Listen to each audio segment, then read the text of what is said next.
बुलेटिनच्या सुरुवातीला बातमी आहे हिंगोलीमधून। हिंगोलीमध्ये 2 दिवस झाल्या परतीच्या जोरदार पावसामुळे वेचणीला आलेला कापूस पिकाचं मोठं नुकसान झालंय।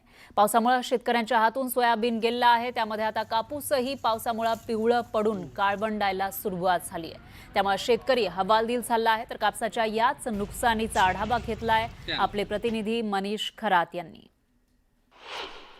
हिंगोली जिल्ह्यात ऑगस्ट आणि सप्टेंबर महिन्यामध्ये अतिवृष्टीने पूर परिस्थितीमुळे पिकांचं मोठं नुकसान झालं होतं। आता कसाबसा काही भागामध्ये शेतकऱ्यांना कापूस उरला होता। या कापसाचं देखील परवा आणि काल मोठ्या प्रमाणात जो पाऊस झाला त्या पावसाने पुन्हा एकदा नुकसान केलं आहे। मी सध्या कारवाडी या गावच्या शिवारामध्ये आहे आणि या शिवारामध्ये वेचणीस आलेला कापूस जो आहे तो कापूस मोठ्या प्रमाणात काळवंडायला सुरुवात झाली आहे। अशा प्रकारे आपण बघतोय परवा आणि काल दुपारनंतर जो पाऊस झाला त्या पावसामुळे कापूस पिकाचं मोठं नुकसान झालं आहे। हा कापूस आता काळवंडून सडायला लागला आहे।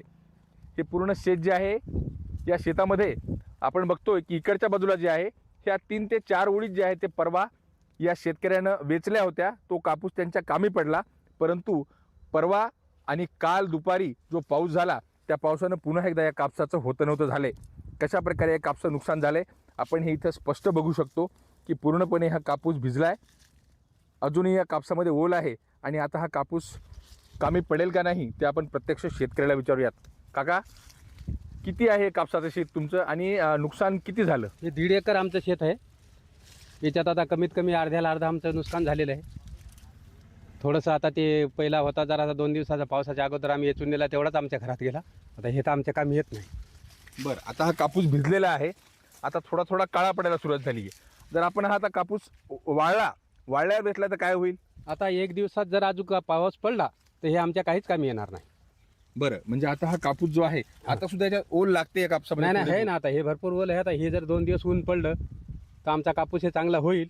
चांगला म्हणजे अर्ध्या किमतीत जाणार आहे।